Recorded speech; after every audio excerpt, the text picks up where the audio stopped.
And we are live. Hello. Yay. Hello, everyone. Welcome to Pen to Paper. Before we talk any further, we're going to make sure that you guys can actually hear us. So let's check the phone because I'm doing this again for a second time. I just can't remember how I did this the first time. Let's see. Is this on? Yeah. Your volume is on? I just can't remember how I did this. Yay. Yes. We can hear each other. Perfect. Okay. We just wanted to make sure that was all good. Because last time I did this, it was 10 minutes of silence on your end. Okay, so welcome. Today I'm interviewing my sister-in-law, Grace R. Pringle. Hello. And she just recently published her, oops, I'm covering the title, Silver Blood, which is a clean YA fantasy full of dragons, mischief, redemption, creatures, sinister beasts, and siblings, right? Yes. Who meet. What is Airith again? Do we know what he is? Yeah, well, so at the beginning anyway, like I won't go farther than the beginning, but at the beginning he's the youngest son of a lord. That's right. And they become best friends. The two twin siblings become best friends with him. Okay. And kind of as the story progresses, their relationship kind of hinges on where it ends up going is what I'm just gonna say there. We'll just leave it at that. You just have to read the book to find out. So cheers to, we have some really cool dragon cocktail. This is called the Welsh Dragon that I made this morning. Fresh orange juice. Nice. I am missing pineapple juice. I'm missing a few ingredients, but let's see. I'll try it. It might be pretty strong. I lost my orange. I know, mine's kind of It's good too. It's a crème de menthe with orange. Crème de menthe. Now, it was supposed to be peach schnapps, but I don't think I have like the proper peach schnapps. It's peach flavored vodka. At 11:30 in the morning. We promise we're not alcoholics. Okay. But we only drink when we get together. Yes, yeah, that's right. We social drink. James, my husband, likes to do this fun play on words where he says, "We're social drinkers. You drink, and so shall I." So that's what we do. So you wanted to talk a little bit about how we even know each other. Like, how are we sister-in-laws? How did this connection even happen? And then we can dive into the book. Yeah, so this is my sister-in-law, Leah. And I would like to say that I knew her before my brother. Yes, that's very true. So I like to say, so we had a sleepover. And we were having you over, my sister and I, Bethany. And we were talking about the boys that we liked. Yes, do you remember? Right, yeah. And we were all like being very cryptic about what boys we liked. And you were like super cryptic. You wouldn't give us any information. But you were like, yeah, there's this boy I like. And my sister and I were both like, at the same time, we were like, is it James? Yes, I remember that. And you were like, how did you know? We're like, we know. Anyway, sorry, I thought that was pretty Girls funny. are kind of obvious, right, that way. I think it's hard for us to keep it to ourselves. Yeah. Well, my brother was obvious too. He liked you back. So yes, he knew, that's right.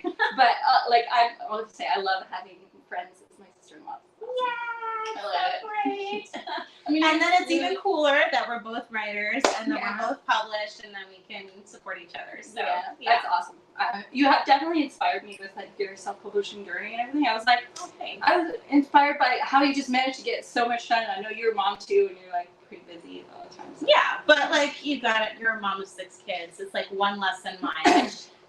It really doesn't come to numbers at that point. 6, 7, there's not a big difference. So really. Like when I added the last one, I really felt like it was not much work. Actually, it was almost less because the older kids they were so excited to have a new sibling. They just kept their youngest sister like busy all the time. Right? Yeah, exactly. Yeah. Well, I mean, right now my baby's being kept by the older ones, yeah, and I'm sure your girls are helping out too. So. Yeah, it's a great stage. I love this stage. It's like they're still kids, but there's also so helpful. It's really nice. Yeah, exactly. And as you can see, we're also dressed up. So I suggested this because Grace is really into dressing up as characters. I like to dress up too, but I mean, I kind of dress up sometimes at in-person events. It's hard to dress up as a 50s girl though, and I don't have a lot of 50s stuff, so you need to rectify that. I do. I need to maybe like get more house dressy 50 things. Except my character is not a like she's in the middle of nowhere in the wilderness. Yeah. That doesn't. It's like jeans and white shirt, and not even. Right? I mean, that'd Kind of be like- easy posturing. Yeah, exactly. I can do that a little bit more. But let's get into the book. Sure. So the first question I have for you is, what was it like? I just want to make sure. Actually, so I'm asking questions, but you guys can also ask questions. So I'm going to put that on there. Feel free to ask questions in the chat below. And so what was your writing journey like? Because you wrote this book in your teen years, which is what, 15, 16 years ago, maybe a little bit more. So what was that like? So I'm turning 32 soon, and I wrote my book. So I started writing it when I was 12. Mm-hmm. Okay, so it's even longer than 15 years. Yeah, but I finished it when I was 15, and there's a long, like, the story changed quite a bit between the age of 12 and 15, mostly because I was also growing up. Like, I was entering my teen years. At the beginning, it was very much Narnia. Yes, yeah, because actually I did read this book. Okay, I haven't read it since it was published. I will. There's like a ton of books I need to get to. Oh, you my read it daughter, a long time ago. Felicity, is reading it right now. Awesome. She's enjoying it. But I remember reading it and I was like, I see a lot of Narnia in here, which is fine. You know, you have to be inspired by, here, let me fix my cool there. Yeah. But, well, and I think at that age also you write what you know, right? And so as an adult, I would definitely write differently now than I did when I was 15. But at the time, what I knew was that I loved Narnia, I loved Christian fantasy, and the movies came out around that time too, so that was a big thing. I think so. Yeah, we listened to the audiobooks when I was growing up. Focus on the Family audiobooks. Those are like awesome. Like I still to this day I can hear it played in my head if I think about it. But like, so there was definitely, it started out very Narnia, and there was like a mirror, and the characters like stepped through a mirror and entered the world. Did I read that version? No. Okay. Probably not. This was a version that was in my head. Okay. When I was 12. Yes. But then I remember coming to the conclusion, I was like, no, I want to be different. I want to have my own like style. Yeah. So then the story changed quite a lot. But and with it also, I would say that a lot of part of the journey was growing up. So, and I think personally, I think that a lot of the story is growing up because the characters also start at 12. Yes. At the end of the book, they're about 18 or so. Some of the main characters. At the end of this book? Yeah. Really? Yeah. I don't remember that. Okay. Okay. I really got to read this. I'm excited for you to read it again. It's been a number of years. Yeah, it's probably been about 8-9 years, I think, something like that. Yeah. So hopefully you've forgotten enough of the mistakes in the first one that you'll enjoy. I'm sure I can't remember them. But I would say, like, so a lot of the message of the story and writing it as a teen was discovery, I think. Okay. Also, asking myself a lot of questions about life and like who I was, and also who God was. It was sort of a lot. That was a lot of the message for me. Was writing it. Sorry, it was therapeutic. Yeah, I'm just curious. Did you keep a journal at the time, and then did you ever pull from your journal, maybe going into your book, like what those feelings that you were feeling? Because there's a lot of feelings that you feel when you're a teenager. So. Yeah, I would say. So I did keep a journal quite regularly, but it wasn't. I kind of had this separately. I had a lot of notes, I would say. Okay. And so for me, it wasn't so much, like for instance, like one of the main characters has a terrible relationship with his father. I had a great relationship with my dad.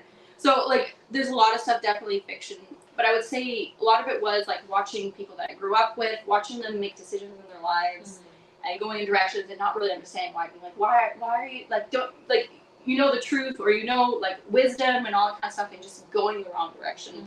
And standing back and going like, well, why? I don't understand. Or I don't understand the darkness in life, and why are things sad? I mean, I knew intellectually, but to experience, I guess it was like it was a journey through teenage. So it's not even a journey through your own life and head, but a journey through like other people's lives, and then trying to figure out what's in their head. That's really confusing for a teen. I think it was also, I think as an author, right, how many times do you put yourself in other people's, the mindset of other people? Yeah.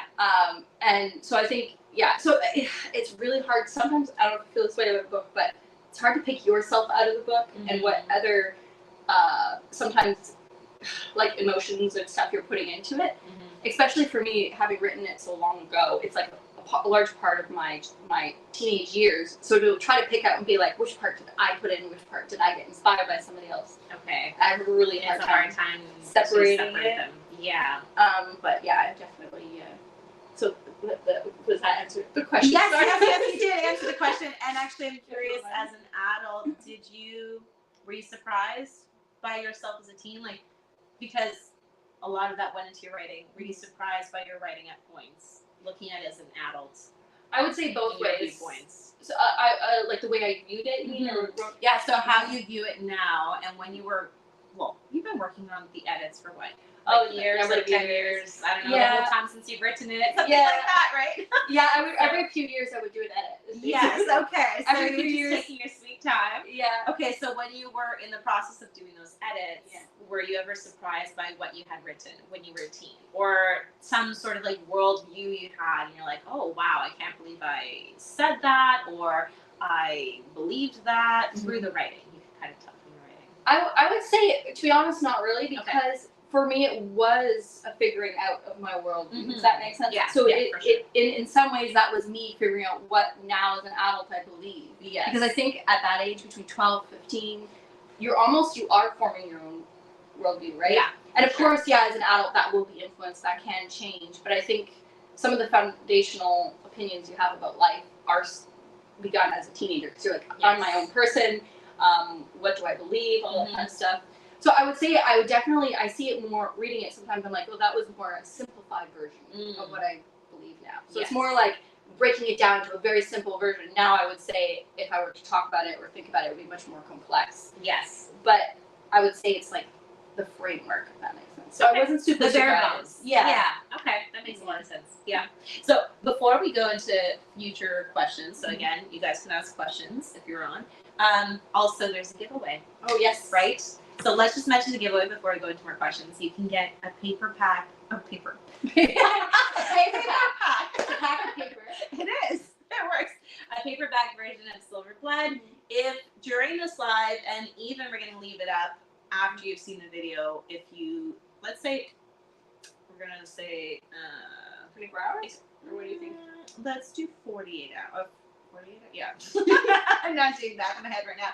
Okay, 48 hours after the video's up.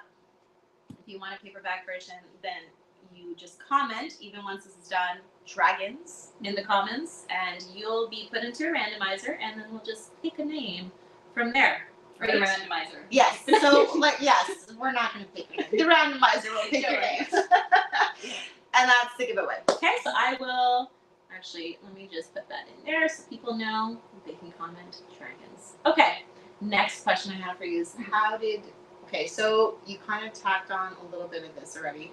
How did the idea of the world come to you? So you said it was very Narnia-esque at first. Yeah. But, I mean, you have dragons. And I know there's the dragon in Narnia and the witch, but it's different. It's still different, so. Well, I would say, like I said, a lot of what you write is right from what you know, right? And at that age, I was really influenced by, Narnia partially, but a really even bigger influence in the long run was Dragonspell by K. Paul. That whole series. I actually didn't realize how much it influenced me until I recently started rereading it with my daughter. Okay. I was reading it, I was like, wow, I really was greatly, I mean, I knew I was, but I'd forgotten, looking back.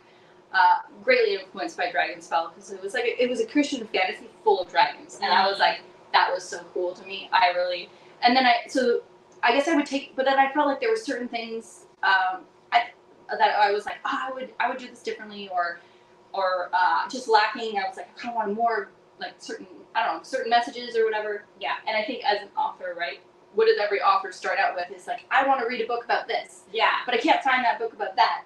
So literally all the answer you can do is write it, right? Yeah, that's right. So I would say so Dragonspell was a great influence throughout a large part of it, Dragonspell series. So I definitely, that was an influence. To help you see like what you wanted and what you didn't want. Right? Yes. Both of those things, yeah. Yeah.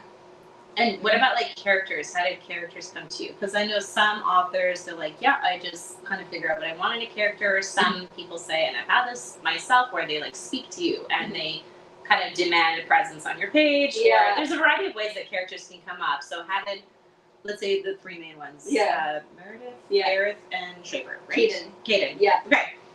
So talking about demanding, actually Airith was, so the main characters were always the two twins, Meredith and Kaydin. Yeah. And then the character of Airith stepped onto the page, and I just felt like he did. Yeah, he literally had a storyline all of his own. He was supposed to be sort of a minor character, but it just took off. Like he just started taking over pages, and I found like was really excited to write his parts. Anyway. So I would say way more than the twins. Yeah, I had to be careful because I had to keep jumping back and making sure that their story was interesting enough to keep the readers in. But I guess because his journey is like. I have a habit of writing angry characters. I don't know. I'm not necessarily an angry person at all. Well, as you said, with your teens, right? Your teen years, like you that expression or that emotion comes out more in your teen characters, right? Or teen years, I should say. So I guess I was just like that teenage angst. I was like, I gotta get it out there. Yes, but yeah, so definitely. But characters coming. Like I said, like I think definitely the character of Meredith was as a kid. I was like. This is me, right? Even though technically now it's like it's not really me. It's an aspect of like things that I'd be what you aspire to, maybe some things of you. Like an amalgamation of the two. So, and I think also having a lot of siblings and stuff. Sibling relationships. That's what I was going to ask next. Yeah. Kaydin and Meredith. Yeah. Is that like based on a specific sibling relationship, or just kind of again an amalgamation of what you did go through with all of your siblings? I would say it is more like is an archetype, is that the right word? Yeah. To say like of a sibling relationship of what I did have very close relationship with one of my sisters, Bethany. I still do. I shouldn't say I did. And I still had good relationships with all of them. But also I did really appreciate having a sibling who's really close. Yes. And having that kind of sense that you can trust them and that you fight and you argue, but having that, and I definitely, that did probably influence, but it was also an archetype of what I wanted to portray as a really good sibling relationship. Okay, so it's not a super troubled relationship on the pages. No, theirs is actually one of the more solid relationships, I guess I would say, compared to some of the others. Yeah. But I guess I kind of wanted to have like an anchor amidst, it's kind of like their relationship is an anchor amidst everything else going on around them. Yes. What's happening. Yeah. And that how they support but also call each other out, and like what would it they're siblings but they're also good friends. Okay. They're like the best of friends. Yes. So well, that's good. Well, so if you have a young teen who you want them to have healthy relationships or some healthy relationships, not all the relationships. Obviously life is full of unhealthy and healthy relationships, but a good sibling relationship, then they should read this book, right? Okay, sure. Let's get into the message a little bit about the book. So what do you want readers to take away from this book, reading the book? That's kind of a funny question too, because I've been asking I always sort of ask myself that question, and meeting with readers now, I'm coming with these different people coming from different angles and coming out different things, like just different messages that they're taking out of it that I'm like, oh, this really applies to that person's life, and that aspect really applies to that person's life. So even though I would say the main message is redemption, that you're never gone too far gone, where God can't pull you back, right? And it's allegorical, obviously, but like it definitely, there's never hopelessness. Like it feels like hopelessness. It feels like I can never go back. I can never, do anything to make up for this. But there is always hope. And I would say like that's the main message is redemption. Okay. And okay, so a little spin off of that, because I'm sure there's a lot of readers out there, Christian readers, obviously they will feel very at home with this, right? Yeah. For people who are not Christian, but they like clean YA fantasy, like how heavy is the Christianity or that kind of message? Obviously you said redemption, that's that tends to be a very traditional Christian message aspect, right? But for those who are like, I want to read it, but I don't want it to be too preachy, like to help them to give an idea of like, oh, can I still pick this up and enjoy it and not feel like it's too much? So that's actually a very difficult question for me to answer, because I would say one thing is that the author's worldview always comes through. Of course, yes. That's right. So I find I find even if I were to say it's not as preachy, other people would find it preachy, other people would not. Some people would read it and be like, it wasn't that preachy. Other people would be like, it was so preachy. It always, I felt like it's very difficult for me to put a level on that. I would say like definitely the story of just hope, I think, and that there is not hopelessness in the world, and also the characters. It's very character-driven story. That's always important to me. And they're different journeys. I would say like I said, I have a hard time when I level on Well, it. I think redemption and hope are messages, whatever you believe, and there are different religions that have that tangent of hope and redemption, maybe strewn within their own. That's kind of a message that everyone should hear. Yeah. Regardless of whatever you believe. And I would say, Right, like, I was so- talking to somebody recently, actually, about that, and specifically about, Narnia. Narnia is very specifically an allegorical Christian book, and a lot of non-Christians enjoy it. Yeah. And I had somebody tell me that recently that they thought it was a similar level. Okay. So there you go. if you like Narnia, you might like. Yes, or even Lord of the Rings too, kind of has that like undertones too. But if you like just a good story with good messages, then you should definitely read the book. And it was important to me to have like kind of moral, like a kind of good morals, I guess. Because I as much as I appreciate, sometimes I appreciate some morally great characters. Sometimes I'm like, you just really want a character you could root for. Yeah, and sometimes there's too many of those. Yeah, they're not written well. You need variety. You need variety. And I felt like I was reading a lot of it. I was like, I just kind of want a character where you're like, yes, I can get behind you. But also offset by characters where they're not perfect. Yeah. Yeah. I read that's a good sub character, right? You kind of throw a little bit of color all around the main character, even if it's a character that you can really root for. And I read also around that age too. I was finding that there was Christian fiction I was reading, and the characters were just too perfect. They were like the Elsie Dismore or something. Yeah, you're talking about that. I have the book on my shelf, and I actually got rid of it. I'm sorry. It's a little too pretentious, too little self-righteous. No one wants to read that. Yeah, I remember reading it and being like, well, I can never attain to this. Yeah, like it's too perfect. Yeah. Nobody can be perfect. So I guess that's what kind of my message is. Yeah, it's a Christian message, but at the same time, it's like nobody's perfect. Yeah. Nobody is righteous enough to like be the pinnacle of what everyone should be like, right? Yes. Like, you just can't reach that. So anyway, that's what it was important to me, that even though there's a lot of like morals of right and wrong, black and white, at the same time that they're humans and they're people and that they do stupid things. Yes. Stupid stupid things. I had one reader tell me, she was actually my editor. Okay. She was reading it. She was great. Esther Presto. She was a really great editor. Everybody Part wants of to Ink Press, right? Outplay Publishing. Yeah, she's a freelance author, editor too. Okay. So she does do, she does take clients as well. Okay. But one of her comments was, she was like, one of the characters, I won't say who, she was like, I was really like going along with what he was doing, and she said at one point, I was so frustrated with him, but I understood why he was doing what he was doing. And I was like, that's what I was aiming for. Yeah, that's what we want to elicit not always happy feelings. Yeah. That's not life, right? None of us are always happy, perfect, or lucky, but frustration, anger. Yeah. Like understanding. With the character arc. Yeah. So I thought that was important, because I was like, like the morals of right and wrong, but at the same time being like, understanding why somebody would do something wrong. Yes. Like why would that character do that? Like I mean, we're all really get to a point where there's a character where you're like, I just really want to shake you right now. Yes. There might be a character you want to shake right now. But but hopefully in the end you can still empathize and also appreciate their journey. Yeah. So you were saying that's your message, but you were saying other people came to you with, they got slightly, not maybe different messages, but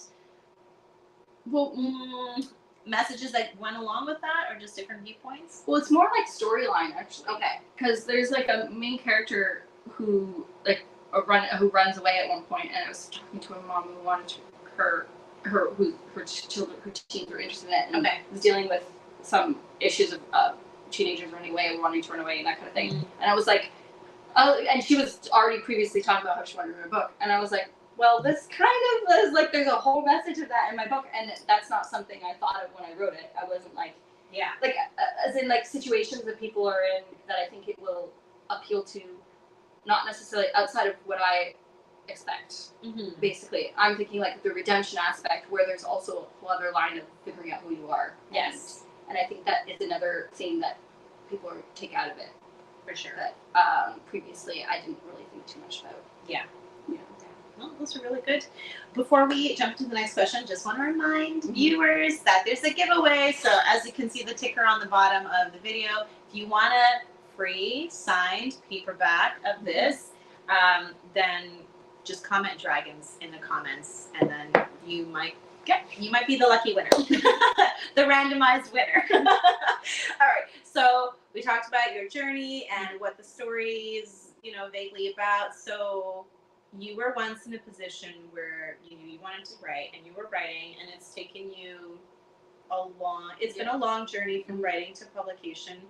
What maybe one or two, because sometimes it's hard to narrow it down, pieces of advice you would want to give to someone who's in a similar situation?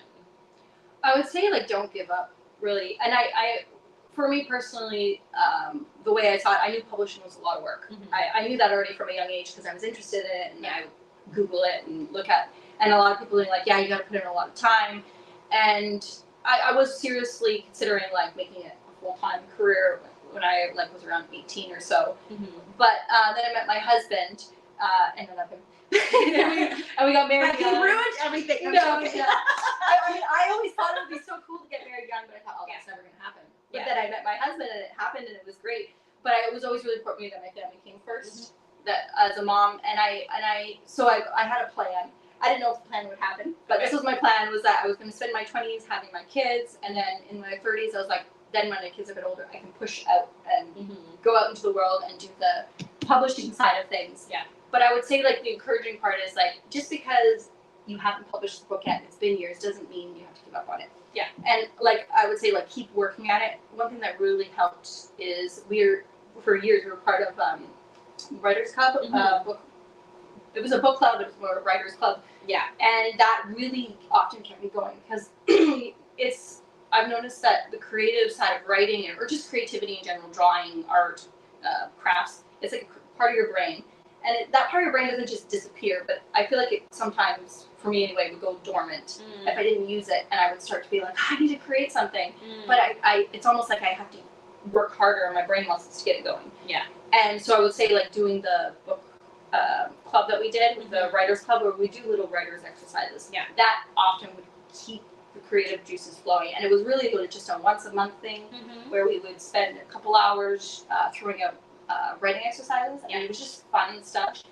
But it kept going, kept me going. And I would say, like, even if you don't think you can get into publishing now, you don't have the time to do it, you can still do little things to keep those creative juices flowing, and don't, like, give up hope. Like, it's not the end of the line just because you're getting older. Yeah. It just means that you have more experience as well, right? Yeah, yeah. And I would say, like, definitely, like, catch up. One thing experience go ahead. Is this is story time. Share. Spoiler for the beginning of the book. Yeah. There's a birthing scene where a baby is born.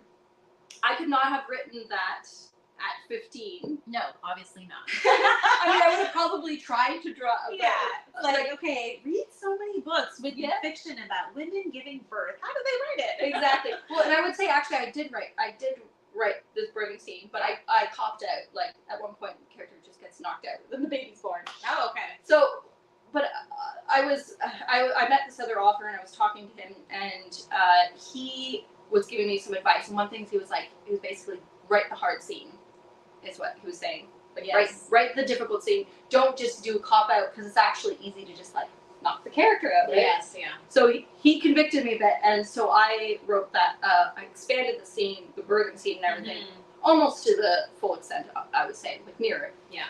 And I could not have written that when I was 15, because I didn't have experience giving birth before. And it drove me crazy when I was an adult and I watch movies with people giving birth. I'm like, that's not how it works. Yeah. But I'll just say, like, that's a way where my experience as an adult has influenced this book that I wrote as a teen. Yes. And so, yeah, I would say, like, don't give up on that book just because you wrote it when you're a kid. Actually, I think in some ways I envy the kid that was really interested in, like, plot. Everything was plot driven. Like, obviously, even now, I appreciate plot, but there's more nuances that we're interested in now. Like, some of the, like, maybe more romance and all kinds of stuff, which I love. And as an adult, I do. But as a kid, it's really like, is this story fascinating to me? Yes. Is this story, like, it's very, that's why a lot of adults will sometimes read YA, right? Yeah, that's right. Because it might have a little bit more, no, I'm not saying that other ones don't, but just. Yeah. And so, I'm losing my train of thought, but. So it sounds like your child version of yourself was a slightly harsher critic in terms of, like, the book has to be fascinating. Yes, and I would say that there's also a sense of I would say I would write it differently now as an adult, but that I appreciate the child aspect of myself that I put to it. Yeah, for sure. And it's definitely a very unique blend of the two in your journey. Yeah. So, yeah. I hope that's we do have some. Okay, so someone commented dragons. Ooh. Congrats, Priscilla. You're going to be entered into the randomizer. I'm totally okay with a preachy book. It just helps me either reinforce my own belief or understand another's belief. Yeah. Totally, right? Like, what's the point in being upset or what's the word I'm looking for? Offended or feeling attacked. Like, it just shows maybe you're holding on too much to something that you don't need to as much, and you can be a little bit open-minded to just understand where other people come from, which makes an excellent writer. If you're into writing, you should read different things. Yeah. Maybe things you don't agree with, just to understand a little bit better. Okay, so that and actually part of your answer that you gave, you kind of alluded to community. Would you say community, because you had that writers group, right, where everyone kind of had a similar vision or passion?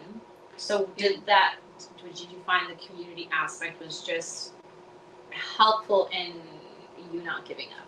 I think so, and I actually only appreciate it more now as an adult than I did then, because I've actually realized how much I've been surrounded by other authors or people, just creative people, like even being friends with you.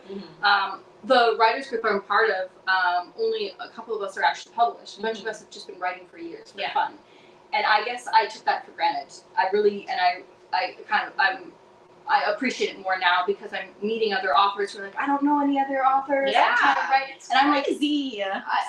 I know, and I feel like, well, us both being homeschooled, I feel like often homeschoolers tend to go into like more niche things about what they're interested in, more creative niches, right? Well, I think also we're forced slightly to be a little bit more creative in how we interact with people or how we connect with people, right? Because we don't just go to school and then your connections are all there. Yeah. You have to work it a little bit. So exactly. we know how to do that. Yeah, I think so. And I've met quite a lot of homeschoolers. Actually, like even the Realm Makers, which is a big Christian conference, speculative fiction. Which is where she pitched it, and then that's where she got picked up. So that's also a good point too. Go to conferences, pitch, and then you might get picked up. You never know. I think if I didn't have a close community of friends and stuff who are writers or interested in creative things, I would say like go to conferences. Yeah. And conferences that are specifically what you're interested in. Your niche, yeah. Yeah, because going to that conference, definitely, it was like surrounded by 500 people who you knew all of them were there because they love writing and they love fantasy. Yeah. And so that was a really great, like, just immediately have something to connect on, right? Yeah. I would say for sure. And so we were on community. Oh yeah. Which actually I'm going to plug this in now because there's a huge community big festival conference / book fair happening next Saturday. So if you are anywhere near Eastern Ontario, please come to the Eastern Ontario Writers Festival. Grace is one of the workshop speakers. She's speaking on like the basics. A lot of this, but you're going to go into more depth. So if you heard this, you didn't hear everything. The basics of how you go from a blank page to first draft and everything that's involved with that, and being inspired and motivation and all that. And then I'll also be a speaker. I'm going to be doing the pros and cons of traditional publishing versus self-publishing, and like what can you expect, what probably works best for your type of personality, schedule, lifestyle. So we're both speakers there. There's 3 other speakers. It's amazing. And not only are you getting like the words, teaching, but you're also getting connection. There's huge connection points throughout the day. And then, of course, a book fair. Like, who doesn't love book fairs? There's 22 different authors that are selling their books, and it's not all the same genres. You got fantasy, historical fiction, you have contemporary romance, you have, I don't know, I think there's some steampunk in there, there's some like crime, contemporary drama thriller, like just different genres. So romance, romance thriller? Romance thriller, romantasy, like anything and everything I think is going to be there. So you can come in the description below. Okay, it's back on.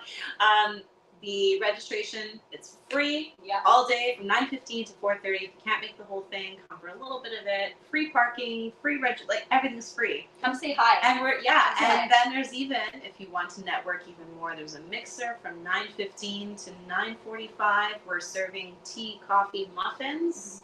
like really, there's no I like no bad thing. I like coffee. I like muffins. There's no bad thing happening here. So that's September 7th at the Cornwall Public Library, Eastern Ontario, British Cecil. I'll put the registration link down below. So I think we've done a lot of like your book. What's next? What's happening next? You could probably tie in soul threads a little bit here, right? Yes. So before she published this, okay, now you can go. So it's awesome, like timing wise.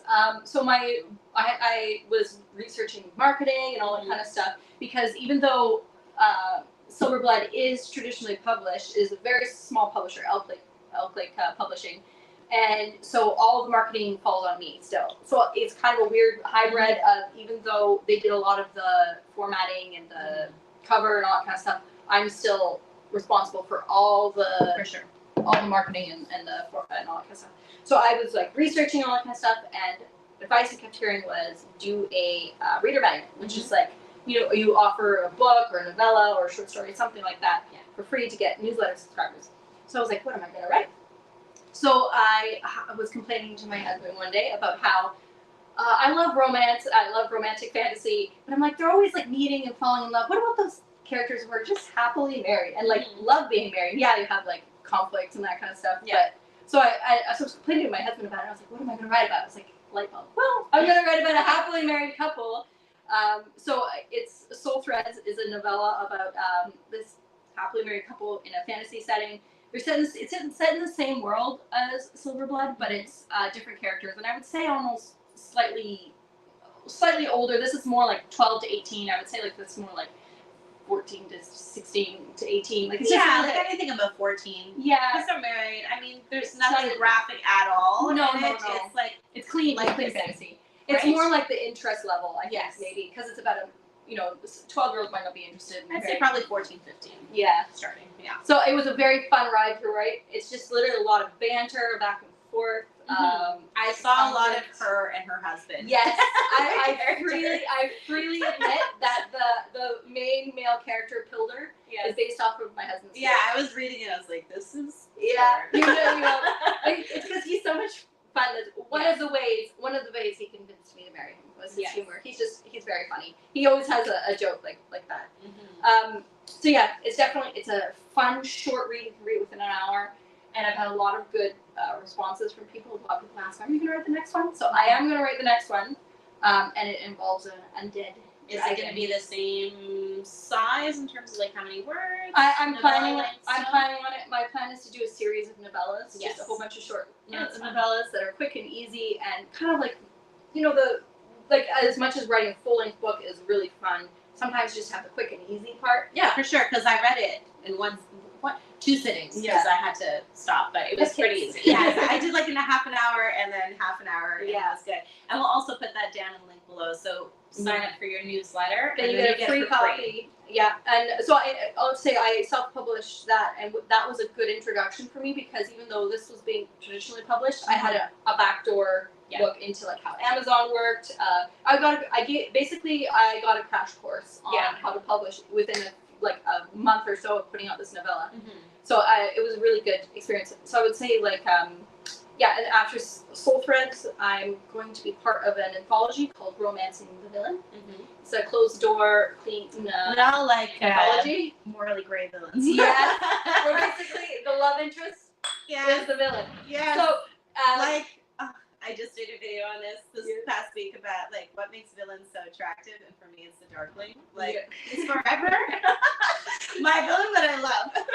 It's the bad boy mentality, right? And then I find, I don't know if it's just because I'm an author, but I'm always like the motivations behind people. What motivates them? And so it's kind of like, why do girls like the bad boy? Yes. Why do we like them? I can't always explain it, but I'm going to attempt to when I write this story.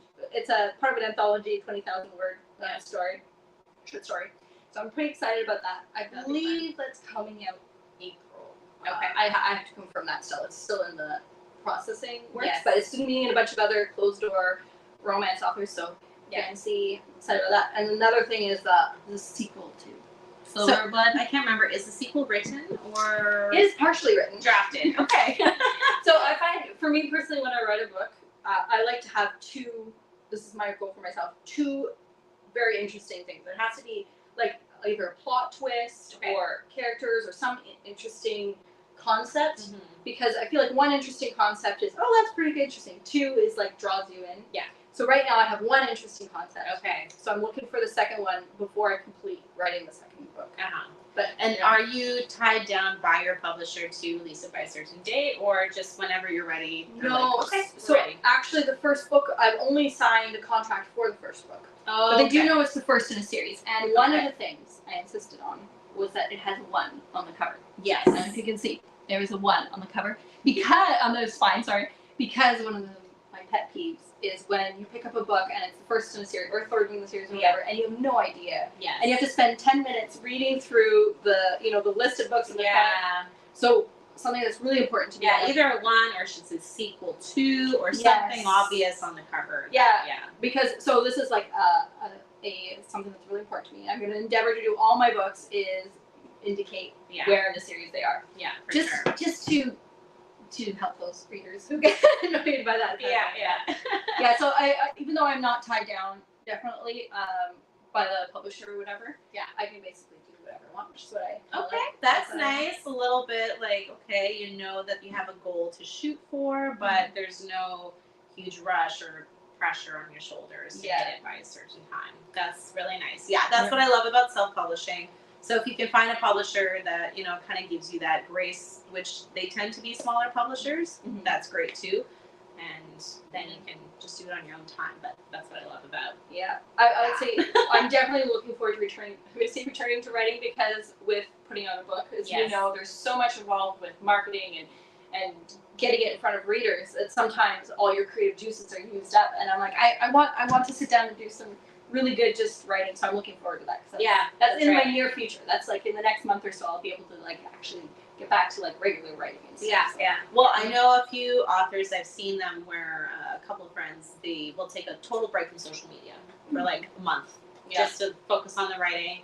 So I haven't felt the need to do it yet. I'm myself working on the sequel to Unborn Melody, but I feel like I'm able to still get enough writing in that I feel like it's still moving forward, not totally paused. So it's like I'm okay for now, but who knows? Maybe I'll come to that point like, okay, nix everything. Although I have been taking a little bit of a break from pen to paper, but I'm kind of back in now, which I mentioned how to do 5 steps to an attractive villain. So if you guys want that, I'm going to put that down in the link below too. I need to interview you then and find out what I need for my I give you because in my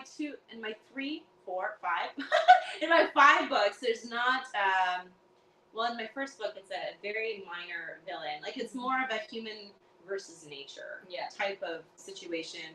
Human versus human, but there's not a very obvious villain. And then the sequel to that, there's not really a villain. It's just more like figuring things out as life goes on. The second one definitely has more of that morally gray villain. So I enjoyed writing that. One of my readers came back to me and they're like, that character just got me and I can't get them out of my head. I was like, I know, that's the whole point.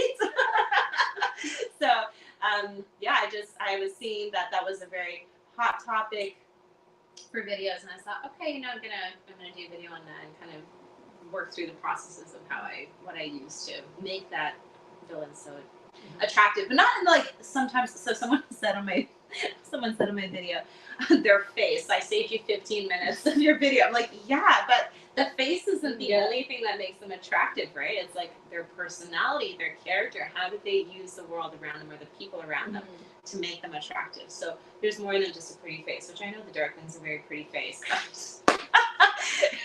It's more than that. So before the Shadow and Bone TV show, before that came out, I read the books, and you can't picture a pretty face, and he's got this scar, right? Like, it's not very pretty face. There's just, he demanded the presence on the page, and that's what I loved, right? And then obviously when they threw in the show, I was like, well, yeah, that's kind of obvious. Well, that was one of my gripes with the show is that they didn't give him enough screen time, or their relationship enough screen time. I know, huh? It's sad. I was looking forward to that. Yeah. But it felt like it was more like a blip. Especially with season 1 was okay. It was enough, like maybe just enough. But season 2, they did books 2 and 3 together. I was so disappointed by that. I was like, what is this? It's probably Netflix trying to rush. I know, Rushed but it's it out. awful. And then I don't even think they're doing a season 3. I think it's done. Yeah. I They left it open so that something could happen between her and the prince. Okay. Who's the prince guy again? The captain, the private prince. Yes. Oh, I wanted to read. There's supposed to be a spin-off book all about him. Yes. And Something with the wolves. I have not read it, but I was actually more excited to read that because I loved his character. Sorry, but that's like my. He's my second favorite character. Yeah. Yes, and Mal was the total write-off. Yeah. Okay, now we're getting to Shadow and Bone. We're not talking about Shadow and Bone. We're talking about Silver Blood. Yeah. Boom. So, actually, an interesting question is: would you like to see this turn into a movie? I would. Or a show, or a TV show. I would say yes, but also no, because the no part is, where it would be nice if I get to pick everybody. Yes, yeah. Everybody that does, I would say it would totally depend on the director, right? Yeah. I mean, who doesn't want their book made into a movie? Yeah. So I would say yes, but no. Okay. But also yes. Yes, if you have some creative control. Yes. There you go. But also more that whoever would direct it or run it would be somebody I could trust. Where I'd be like, you understand the message of the book. Yeah. Because I think the large frustration behind readers when they watch a movie based on a book is that a lot of the things that the reader loved, they left out, or they changed, or they thought that they could do better, and you're like, but it became, whatever book it was based on, became a bestseller for a reason. Yeah. So try to figure out what those reasons are and lean into that. I remember when Aragon came out as a movie, you were not happy about that. Well, actually, I hadn't read, so it was oh, really? It was my brother Nathan. Oh, maybe it was her brother that Nathan. said, okay. Yeah, it was Nathan watched the movie in theaters, and he thought it was awesome, and then he read the book, and he was like, the movie's actually... Oh, which is like the opposite. It's because I haven't even still read the book. It's eventually on my to-read list, and I thought the movie, it was okay. It wasn't amazing, but it was like, okay, it's a good movie. Sometimes I like those movies, not necessarily because they're awesome, but because I'm craving fantasy. Yeah. And it's like, there's not enough. And that's right. If that's all you get, then that's what you got. But I would say I did enjoy the movie quite a bit. Yeah. I could go into a whole thing. I don't know, critiquing books or other books I'm not that will be for a different talk, a different time. Yeah. Where can people connect with you? So I'm a lot on Instagram and Facebook. I have a Facebook page and my website. So if you subscribe to my newsletters, not only to get the free Soul Threads novella, but it's also keep up to date on new writing and stuff, and just little tidbits. And I promise that I won't like flood your inbox with too many stuff, but I would say definitely newsletter is the way to go, but on Instagram and on Facebook, and I'm also be going in-person events at the Eastern Writers Festival, which I'm really excited. And then actually we're both going to be at the Spencerville Fair. We're sharing a tent, so you should definitely see both of us out. We're fun. Yes, yeah, and but we'll have all your links in the description below. Right now, the description is just what this interview was about, but I'll add those in later. So so that's a large part of where you can find me. Yeah, I'm hoping to go to a lot of conferences in the next year. So. Okay. Like conferences around here, kind of all over the place. Some homeschool conferences, because I know I picked up a lot of books, especially YA books. Oh, like as a vendor or okay, in person stuff. Yeah. That's good. Online, mostly. All right. So that's great. Thanks for coming. It was fun. It was fun to do little celebration drink. Yes. It's awesome. Cheers. Well, actually, backstory. When I put out Soul Thread, it was very nice, and we were on a girls' weekend with some girls. A bunch of us chipped in, but I'm the one that found this Welsh dragon drink. If you want to recreate this, I will put that in the description below too. It's a lot of fun. It's delicious. Yeah. So this is the official celebratory fantasy drink. I just made it that way. All right, so goodbye, everyone. Thank you again for coming. And remember, for 48 hours, as this video is up, comment dragons, and you can win a paperback version. All right. Take care. Have a good day.